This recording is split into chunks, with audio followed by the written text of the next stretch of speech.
topics and opinions expressed in the following show are solely those of the host and their guests and not those of W4CY Radio, its employees, or affiliates. We make no recommendations or endorsements for radio show programs, services, or products mentioned on air or on our web. No liability, explicit or implied, shall be extended to W4CY Radio or its employees or affiliates. Any questions or comments should be directed to those show hosts. Thank you for choosing W4CY Radio.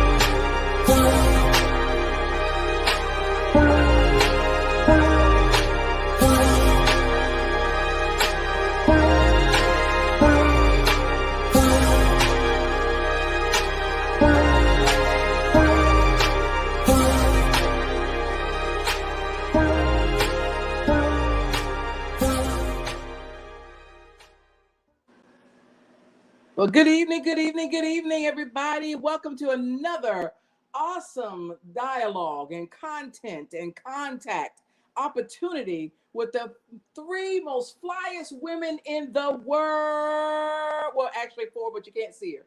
Welcome to Setting It Straight with Miss Gray. Glad to have you. Glad you just stopped by to just check us out. And I get that. But before we go any further, I want to introduce my fabulous co-host, and then we're going to pray. So there's Trey from around the way, Virginia. She's representing, y'all. She's representing. That's what I'm talking about. Anyway, and there, of course, down the street, around the corner, at the stop sign, go 2 stop signs, and then you make a left, is Miss Tommy. I think I got that right. Hey, girl. Hey. Y'all doing good? Y'all doing good? Awesome. Thank you. That's good. Let's pray. Father, we just thank you and we praise you. We give you glory. For you alone are worthy to be praised. Thank you for this week. Thank you for today. Thank you for tomorrow. We know that you are with us all the way live.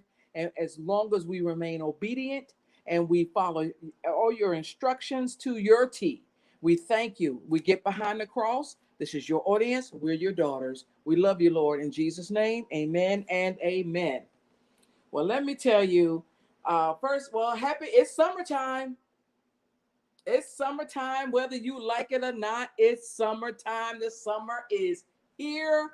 We're already almost 2 weeks in. Almost 2 weeks into the month, even though it's just the 5th of the month. But pretty soon it'll be the 7th of the month, and then it'll be the 12th of the month, and then it'll be the 19th of the month, and you just go on and so forth and so forth. So what you didn't get done in May, you have a quick chance to straighten it out, make it clear in June, because July is right around the corner. It's right around the corner. Time is going so fast. I can't even, you can't even imagine it. You can't even, you don't. I mean, you need to plan your days. You need to plan your days. And since we last spoke, Tina Turner has passed. Another actor, I can never get his name. I may pull it back up.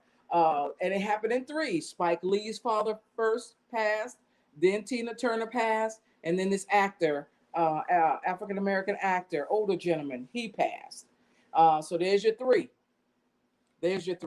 And that's how it happens in 3. So, but anyway, it is summertime. And congratulations to all the graduates. Whether you graduated from preschool to kindergarten, or you graduated from 5th grade to middle school, 5th grade to middle school, or if you graduated from 8th grade to high school, or if you graduated from high school to college, if you graduated from college to wherever you're going, congratulations and hallelujah to you. We're gonna do. I'm clapping. We're just gonna clap for you. It's a silent clap, but we're doing it. So congratulations. You made it.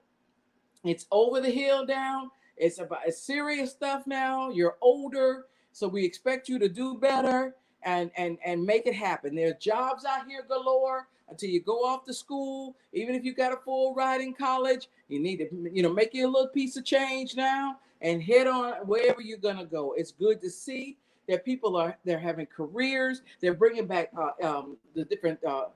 People are mentioning. A young lady said, "I want to be a teacher," and I'm like, "Oh my God, thank you! You're so rare." Didn't think I would ever hear somebody wanting to be a teacher again. Somebody wants to be a physical therapist. Young lady, I went to see my orthotic folks today, my prosthetic people, and I invited my occupational therapist to come, and my former one, but she's still going to be mine anyway. But she came because she's getting her master's degree in occupational therapy. And it's a real serious deal. You could actually get a PhD in OT. I did not know that. So she's real serious. And there was a young Black American high schooler who is voluntarily doing internship at my prosthetic. And what she wants to do, she wants to be the one making the prosthetics. So she was, I know that my PT, my orthotic person had the rep from the company for my limb arm. And so we were talking to Sean by way of Boston.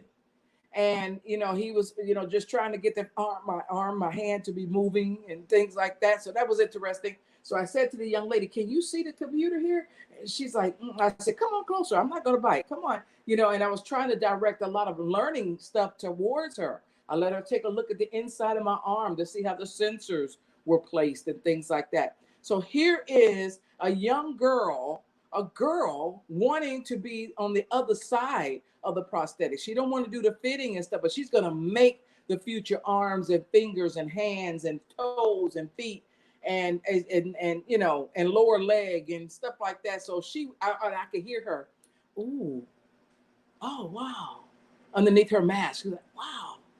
So I know it was just like lit up to her, and to see it. So I was able to bring that I'm hoping that I was able to bring that humanistic approach by encouraging her. You got to now you'll never see me.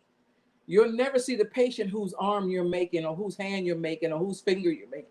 9 times out of 10, unless you're going to do this type of work that, this young Stephanie's doing. And she was like nodding her head. So what you'll need to do is for God to be listening for God as you get the materials in your hand. And you're like, I wonder what was his story. I wonder what her story is. And, and try to zoom in to make it as personable as you can without even seeing us. And she was just like, she sat back like, wow. I said, I hope you stay interested. She goes, "Oh, I'm here for the whole summer." I said, okay, well, this is how this, and everybody's story isn't the same. There are no two amputees story that's the same. So that was, a beautiful time. And anytime I can help instill knowledge and help to teach, I'm going to do that. So, but anyway, we want to talk about it's summertime, and we congratulated all the graduates. Don't stop. Keep going. If you're out of high school and you're in college, keep going. Figure it out. If you start your freshman year and you're not sure what you want to do, I would like to suggest you get all your core stuff out of the way. Your first 2 years, get your sciences, your English, your math, your social science, get all that out of the way. You've got 2 more years to really, hammer it down on what you want to do if you're in a 4-year college. Even if you go to a 2-year college, get all your general studies out of the way. Don't fret it. Don't say, I don't know what I want to do. It's okay. It's okay. Don't blow this. Get your scholarships. Eat that money up while we got it. Because we may not have this opportunity next year. We may not, because we don't know what the fellow that lives in Tallahassee is thinking. We really don't. I think he lives up there. But anyway, so we want to open it up. Tommy, you have any plans for this summer in particular, or what you doing? None particular, but I did. I was invited to a little graduation with one graduating from VPK and one graduating into um the 4-year-olds, and it was so sweet and so darling to see them, and just the one that graduated from the VPK going to kindergarten, her face just lit up. She was just so precious, and I was so glad I was there to see it. And I had a high schooler to graduate. We went to Chicago for her graduation. She's going to be going to TSU for her college. And then I have a nephew that graduated from FAM. And he graduated with his 4-year degree in computer science. And come August, he started working at Apple. So yes, he's interning at Google this summer, but Apple has already offered him his job. Yes. So but it's beautiful to see them, and I always encourage them and give them positive word, and let them see God is working through them, and allow God to continue to work through them. They're very sweet and humble kids, and I just want God to just show himself through them to let others see that it is possible, because they are blessed. And so but for as me doing something special this summer, no, I don't really have no major events or anything. My major events were the graduations this year. So, I'm pretty stable right now, and just letting the summer come. I enjoy the summer. I look forward to the summer. I've been to the beach and looking forward to going back to the beach.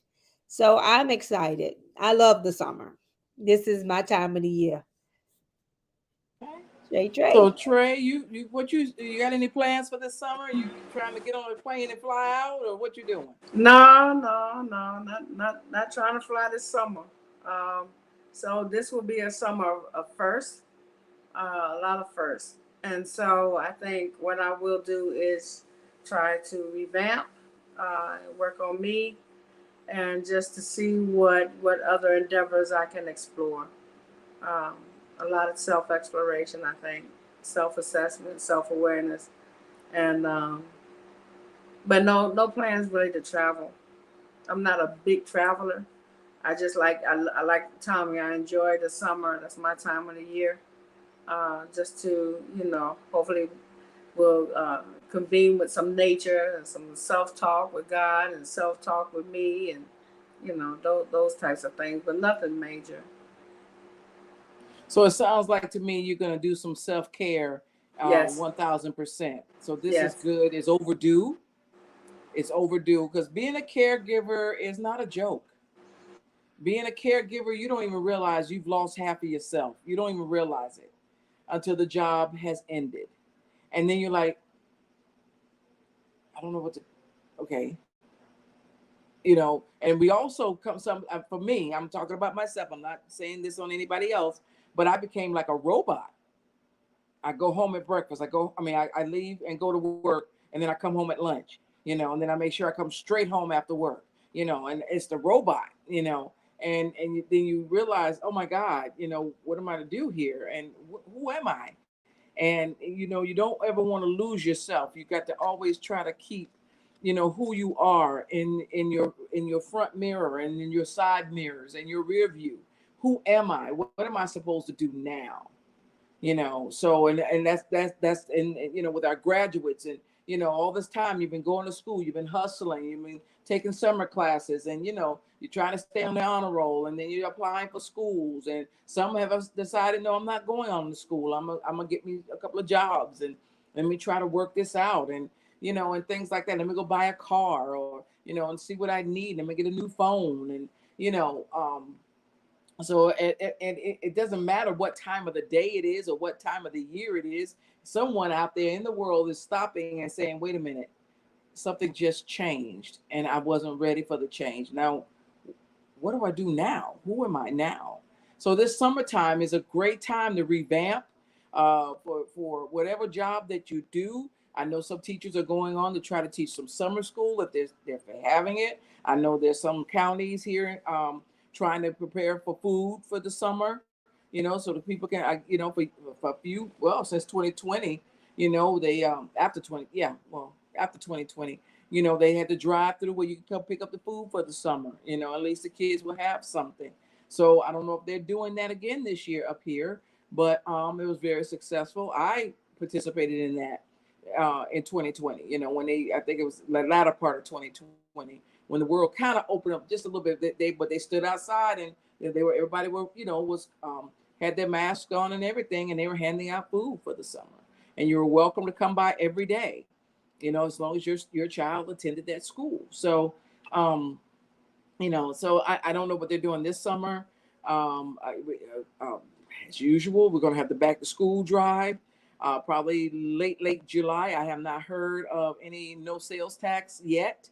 That's been kind of, I guess, other people, that the powers that be are so much running around taking Black history out of schools and stuff. They're not even thinking about, sales tax, no sales tax. We're going to need that.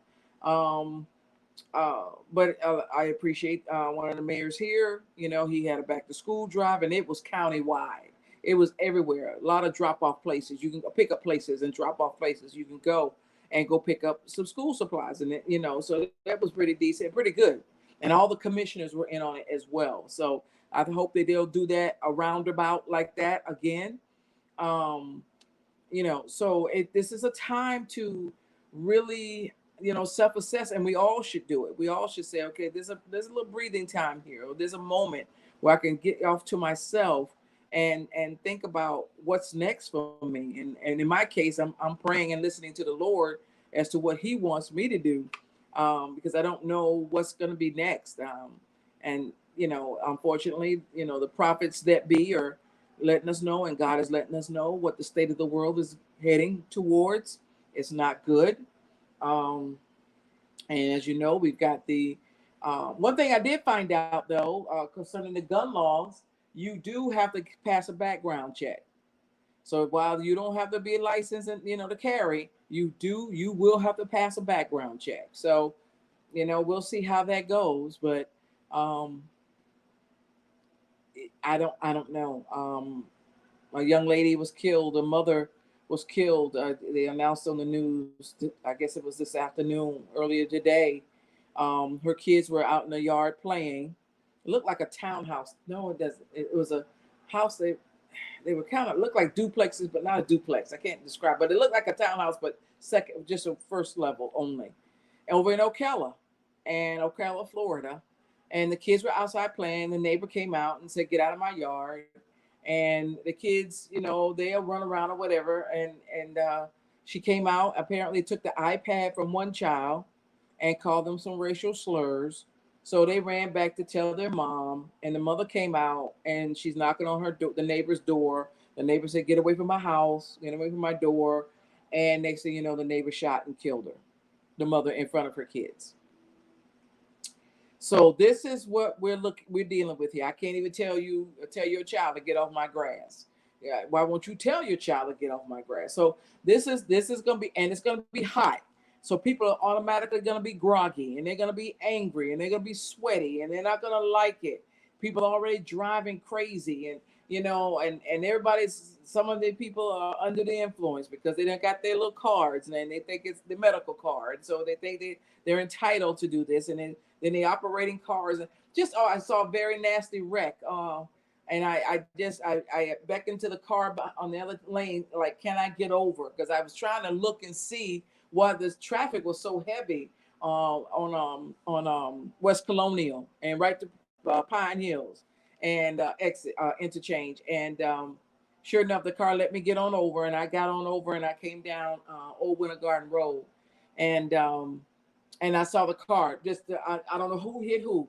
Don't know. The fire truck all across the road, police on both sides, and it's taking up 2 lanes, and we got a 3-lane highway. So it took up 2 lanes. So I had to get out of that because, everybody, they don't know that you got to get over and all that kind of stuff. I said, no, I can't.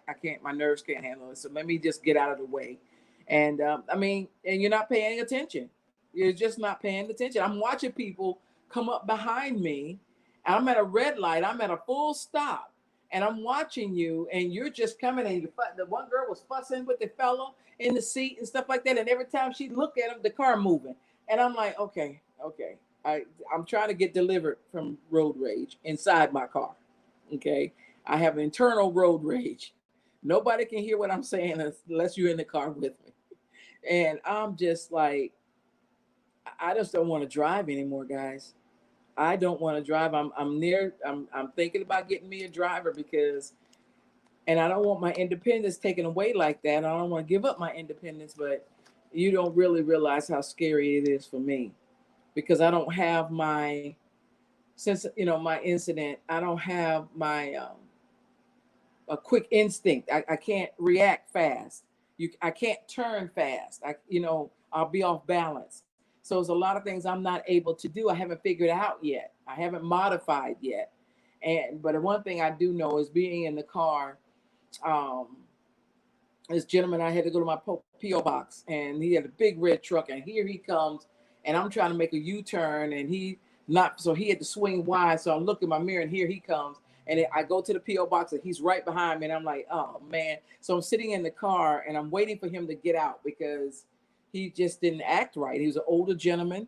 And so he gets out his truck and he looks at me, and I'm like, okay, please. And you don't know what I'm looking like because I'm in my car, and I put my mask on. And so he came out and slowed up a little bit. So I went on, and he was on his way to his truck. So I got out. He said, they're closed till 2. I said, yes, sir, I do. I'm here to do what you just did. Check my mail. He said, oh, that's okay. Ironically, I went in, took my time, came out. He was still sitting in his truck. So I don't know if that was an angel. He became an angel because he sat to wait for me to come out to make sure I made it out, I guess. Because, so I'm like, okay, and and so I guess once he looked at me and he's like, oh my God, and then his whole, persona changed, so I don't know. I don't know, but if we could ask everybody to just take a breath, take a pause, take a beat, and really have that self-talk, have that real self-talk. I was talking with a sister in Christ, and she said, well, I'm not this, and I'm not. I said, yeah, but sis, I need you to step back for a minute and take a look at yourself in a dimensional way, because sometimes most of the time, God gives you the desire of your heart.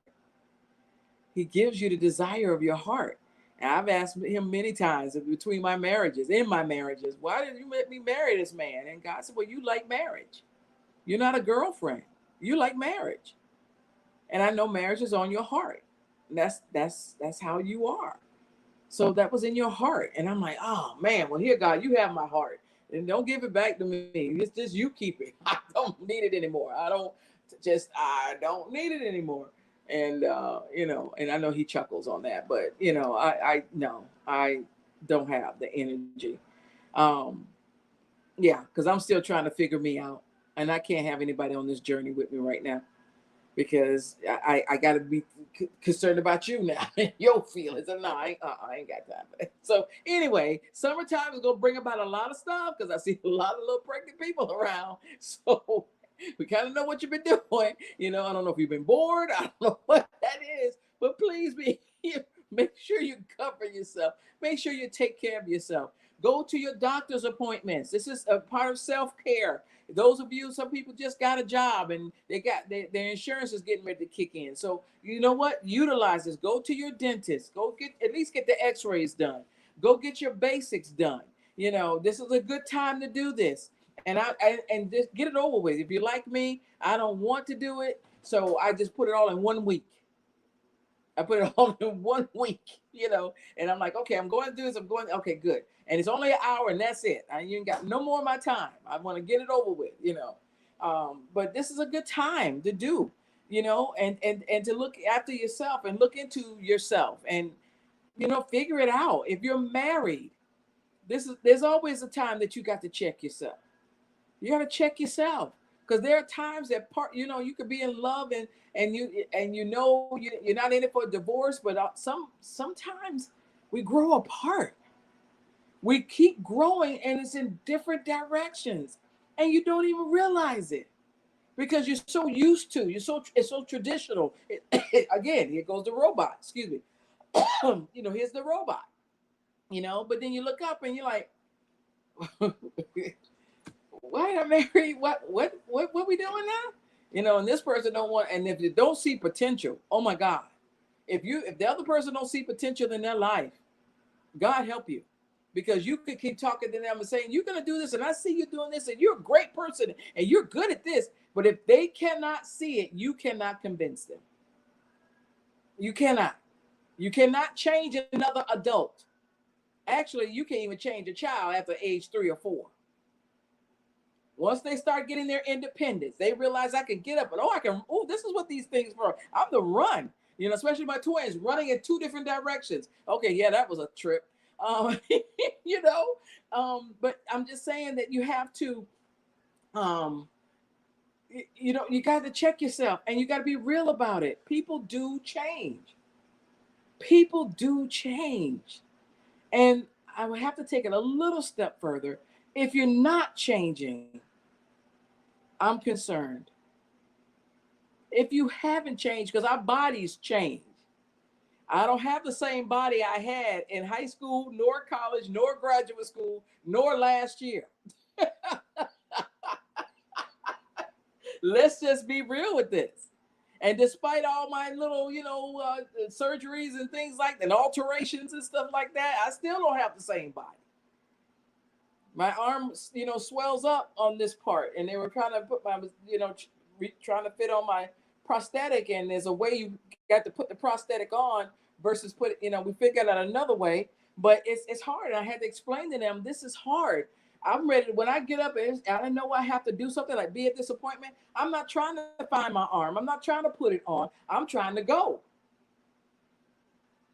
I'm trying to get out of here, because I'm like, oh my God, I got to deal with the traffic. So, people change, things change. For those of you who are married, you need to check in with your spouse. It's cute that y'all wear matching outfits. I appreciate that. Y'all still got that going on. But you know what? You need to check with him. You need to check with her, especially if she's going through medical, if he's going through medical surprises. You got to say, stop and say, where are we at now? What we want to do? Do we want to I just want to retire. Okay, well, you retired now. What are you going to do? I'm not doing nothing. Well, okay. But does that mean you're going to stop paying the lawn guy? Or you going to get out there and cut the lawn? You just got, I'm just being real. You got to have this talk. So ladies, come on now. Don't let me be talking about myself, but just come on and talk. But what are some other suggestions we could tell our audience, just to encourage them? I don't care what age they are. We got a lot of random age groups that are listening now, going back and listening. I'll talk about that in a minute, but yeah, what can we tell our folks, man? I say get a blank book with lines, without lines, and just document. Write your thoughts down, write your ideas down. Just review it occasionally and see what kind of makes you feel good when you do that. I know things that I'm passionate about, and this is just me. When I'm passionate about something, I think it comes across to people that I'm talking with that I'm passionate about it. My tone of voice, my facial expression, just the whole demeanor, the excitement about different things. So one of the things that I'm very passionate about is mental health awareness, domestic violence awareness, and just helping people find their strength, helping people the homeless population. So, and bringing folks together, partnerships, community organizing, that stuff really just, I don't know, it's like a natural high when I'm talking about it, and not everybody gets it. And sometimes you can feel deflated if you don't have that same energy as the person that you're giving the energy to. And that could be with anyone. Sometimes I've explained, well, let us do this. And, people that I'm friends with or in the church, or let's do this. And you feel like, okay, yeah, I think that'll work. Let's give it a try. And it's just trying things, just to see.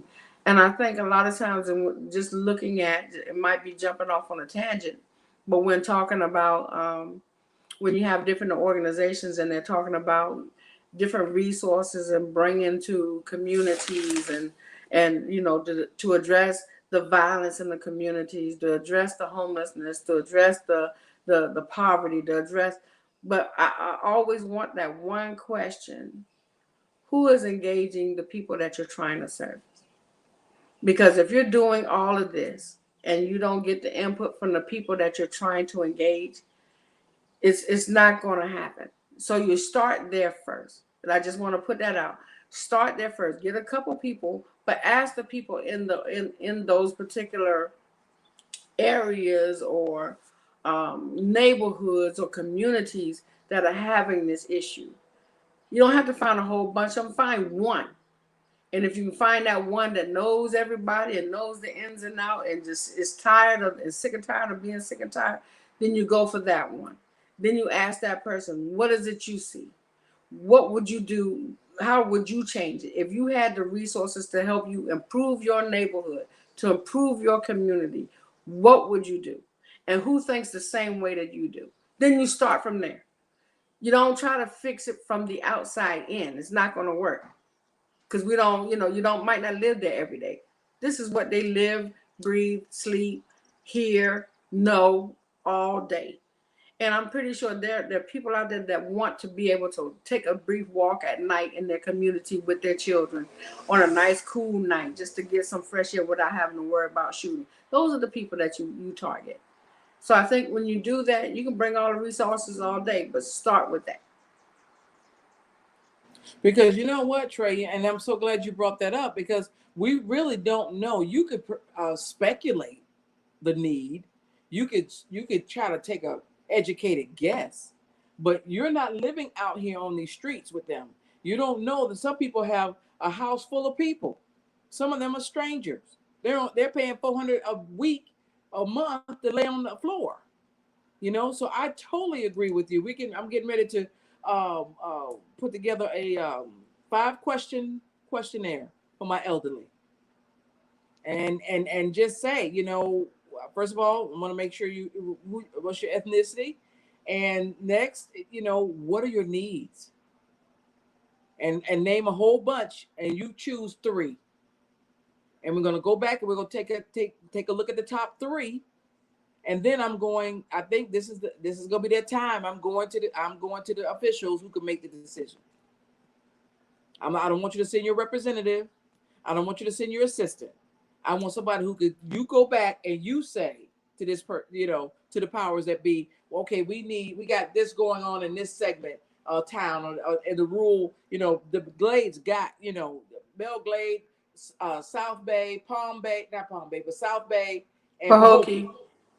Canal Point. Mm-hmm. At Canal Point. 4 cities in the rural of Palm Beach County. It's just 4 of them. You make a right, you take Okeechobee, make that right, keep going. Keep going. And you'll run right into it. So okay, what are the needs? Don't speculate. Don't accept a handout. Okay? I just told somebody recently, no, you need a God, not reservation list. What do you call it? God, people who are waiting for wait list. A sign up list. Yeah, a wait list. That's what you need. When you're going after grants, that's what we want to see. How did you identify that that's a problem in that part of town? You can say, you know what? We took just a 5-question survey. And the top 3 issues are these. We know that the grant covers 1 of them. So this is how we're going to do this. This is how we're going to disperse this. It's time. People in churches, I appreciate y'all have to meet every Sunday. God knows I do. And I know you want to keep the flock together. But you've got the harvesters scared to come to the door, not knowing how they're going to be treated. And right now, they don't want to hear about God. I know I'm really I may get some flack for this, but hear me out. I'd rather feed you first. Then let's talk. What's going on? That's what the word says. It tells you if you're hungry, feed them. Right. If they're thirsty, give them something to drink. You're right, Tommy, not but say then you don't do do pray it. For them. Yeah, you come on in. We got to pray. You got to go to this, and you got to attend this. It's time now. Every church that's open, every church, physical church, I don't care your denomination, every physical church that's open that has attendance or has a service at least weekly need to have a food pantry. There's no way in the world you're going to tell me different. There's no way you're going to tell me. Every church, you need to have a food pantry. I'm not a Goodwill and Salvation Army. They're doing good with clothing and stuff like that. People are now just leaving it by the bins. They ain't even taking it to get a receipt or anything. They're just leaving the clothes by the bin. Help yourself. It's free. But every physical church that's open in the United States need to have a food pantry active right now. Right now. Because there's too many people starving. Well, Ms. Gray, you said something. You said something that was very important. A lot of times, nobody go in and ask that community what are the needs are. So often they assume what the needs are or what they're able to put their hands on and bring it to the community. But a lot of times, that's not what that community needs. So if you don't ask the question to get your top 3 situations in that community, you would be surprised. You'll be surprised of how many communities don't mind cleaning up, but who's going to help us clean up? We can start, give us a start and we can continue it. But a lot of times people nobody comes in and asks. They just come and tell and don't get nothing done, or those resources that you bring in aren't used where they should be used or used like they need to be used. So that question needs so desperately to be asked. It's too many opportunities to help clean up communities when you ask, where do you need the help most? Or what can we do to bring in? It's great the police go in and the police try to revamp a relationship. But, sir, you're not here when this is going on. Y'all ain't nowhere to be found when that is going on. When we call for help, you take forever to come. What? So those are the things that makes it so hard for different communities to better themselves or to see themselves in a better light. It's great to have leaders, but leaders need to be doing the footwork, finding out what is needed to be done. Mm-hmm. And that's what makes a difference. This is a great time, the summertime. Yeah, we have the little rainy season, but at the end of the day, this is the time you can talk to the parents, talk to the families, because it's more easy. The daylight is longer, so you can catch more people through that era. Right. So this is the time. They should have caught them before they dismissed school. They should have caught the parents before school got out to say, is the summer going to be straight? And it's not time to be politically correct. It's not time to dance around on eggshells. Let me talk to you. You're going to be straight for the summer. Some of these people are on job. I just found out from a lady just now. I thought it was good. She got a part-time job, but it's seasonal. It's not permanent. Now they're going, some jobs are doing that now. It's just seasonal. What does that mean? What does that mean? And it's funny, you should bring up the police being in the community. The young lady, the mother that just got shot in Ocala, the police had many calls because the shooter, the woman that shot her, the people called police on her, and the police was slow to get out there today. And now a mother is dead. I think it's that relationship building, how to build that relationship. And I know in one capacity, we try to, there's a community policing, I think, part that's supposed to be more engaging with community members. It's supposed to be a less intimidating approach to how to provide services. And I think sometimes it's hard to see people in the light because it's, you see the guy, you see the officer, you see the gun, you see the taser, you see the baton, you see the handcuffs, you see the.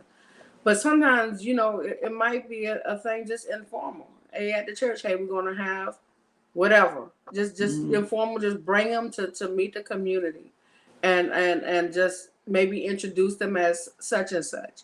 To let them know. Just finding informal ways to build relationships with law enforcement. I know some great law enforcement officers. There are a whole lot of them out there. It's just so unfortunate that the great ones get overlooked because of a few. Yeah. And that's with anything. That's with people of color. It's unfortunate. Everybody gets blamed for the fortunate. And just same with white supremacists. The color is not everybody who is Caucasian is a white supremacist. So we have to break down barriers and get to know the person that's standing right before me. Show me who you are, not tell me who you are. Just show me the person that you are, and just find ways. And it doesn't take much. People think, oh, I have to go spend a lot of money to build a relationship, or I have to spend a lot of to help feed communities. Churches, if there's a piece of land, like I said, that partnership. You bring your $50. You bring your $50. 5 people bring their $50. Was that $250? I think my math is correct. Maybe they find a little plot. Put some seeds in it and grow some vegetables, and then teach the people how to do it so they I'm can getting maybe ready to do that now in my office space. Exactly. Yep. And so my thing is, people don't do well if they're hungry. You're not going to get much out of me if I'm hungry. No, and so that's a start. It might not be what you want, but at least if you have your fruits, your vegetables, the meats, you can offset it with doing something totally, and maybe the barter system. Somebody say, hey, I got this in my donation packet. We don't eat beef. Switch. We don't eat vegetables. Switch. So it's not going to waste. Everybody's using what they need. But you have to find creative ways to do that. And if nobody's talking and everybody's afraid of each other, it's not going to occur. And the churches, they're in a good place where they can do that. But you got to come out. You got to come from behind those 4 walls and meet the people where they are, because they're not going to come. A lot of them are not going to come there because they don't feel like they don't have the clothing to wear. They know what lifestyle that they're doing, and they don't want to feel like they're being looked at. They might not have money to put in the offering. And some other churches, come on, dig deep down in your pocket. Well, I'm digging as far as I go, and this is all I have. This is all I have. And so you have to be mindful of where people are. And I think the churches they can do it, but you got to step out your way. If the goal is to help people get where they need to be spiritually, then you need to kind of step aside. Okay, this might not be my belief, but come and let me help me. Come and let me help you. Come over, chat my child. Let me help you do this. Let me help you find that. So I'm that's me. I'm sorry, I'm rambling. No, you're not rambling. You're right on point. Unfortunately, the churches are not doing what they're supposed to do. And you didn't think. You're not thinking.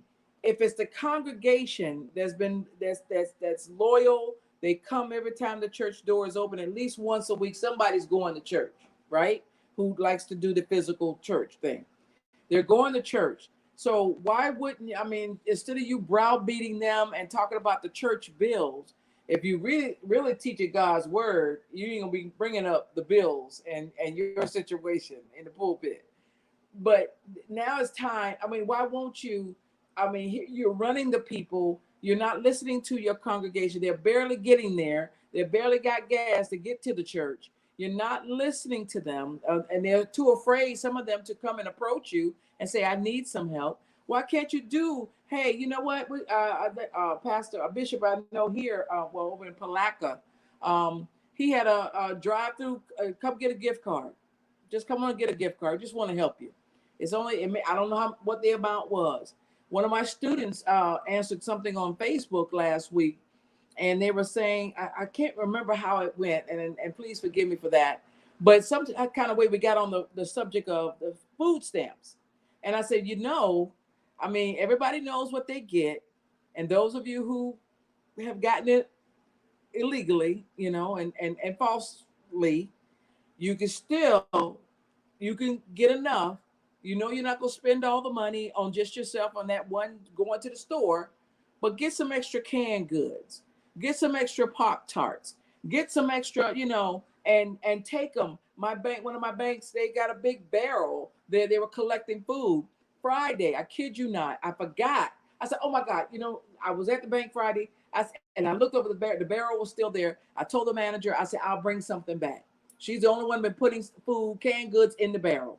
This is not the biggest food bank, but it's another church that's taking on a food bank type of scenario. Right and I said, you know what? I'm hungry. So I went to Subway and I decided to go in and eat instead of being in a rush and trying to get home. I said, I don't have no reason to go home right now. So let me go ahead and eat in here. So I did. And then I said, oh my God. And God reminded me, he said, you got to get the food for the food bank. I said, oh man. I said, I wonder if. So I'm driving around in the plaza and I look and it was kind of empty, but there was a Family Dollar there. And so I said, oh, perfect. So I went in and I'm taking, but the baskets they got the little pole on it, so you can't take the basket outside. But I was telling my therapist today, I took the bags and I lined them on this arm. But while I was going up and down the aisle, I was asking God, what should I buy? He said, get the like the cans of soup that have the lid on it. So all they have to do is pop it and take it off. Because these people sometimes they don't have can openers, especially if they're living out of their car. I said, oh, okay, good. And he said, now go get some, get the chewy healthy bars, with the chocolate chip and s'mores flavor and stuff like that. Go get Kind bars. No, not kind bars. The chewy, the other Quaker. Oh, Quaker. Right. So he said the people can open them up and divvy them out in the bags. Then I looked and I said, oh my goodness, there's Pop-Tarts. He said, yeah. So I got 2 deluxe boxes of Pop-Tarts. So they could take a Pop-Tart or 2 and put it. I learned years ago from a homeless person who said, we appreciate all that you do, but why are you giving me cereal and you don't give me milk?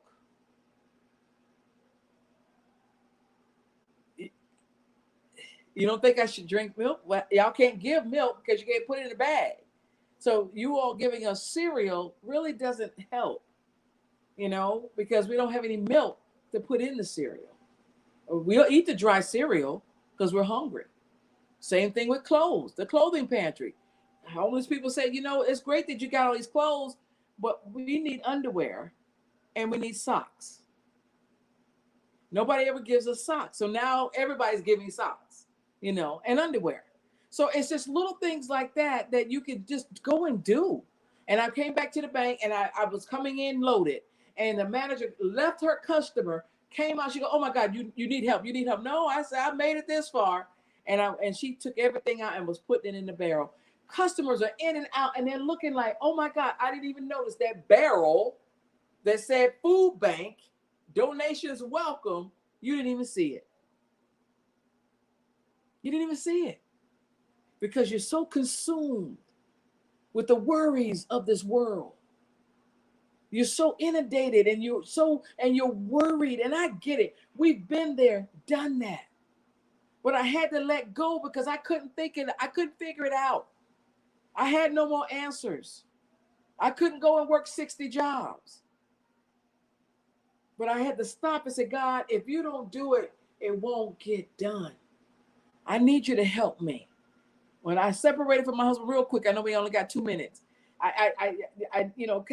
Child support is not an income. It's for the kids. So I had to go get a job. I said, God, I can work 35 hours a week. I was doing my acting on the side. I had my office. I was doing therapies. I was doing stuff with the Department of Correction and Probation. It still wasn't enough. And I knew my rent and my vehicle had an Armada then, had to be paid. And that first pay, I said, God, that first paycheck has to be over $1,500 after taxes. I'll work a weekend, wherever. Didn't even know where that was going to be. I just said 35 hours. First paycheck has to be this amount. I'll work a weekend. Went and got my publication for social workers. And in the back, it's got every job available between here and Hawaii. And sure enough, there was an opportunity there. And I went to work at the hospital for 2 years. And that first paycheck after taxes was $1,568 and some change. So you got to tell them what you want. Anyway, next week, you got to join us. We got a special guest that's going to join us. And I'm hoping that He's gonna join. No, he's gonna join us. And we're gonna talk about some exciting things. Thank you all for listening. We've got to go, but we'll see you next week, same time, Bye-bye. same station. Bye bye, Bye. y'all. Bye. Bye. Bye so fast. Yes.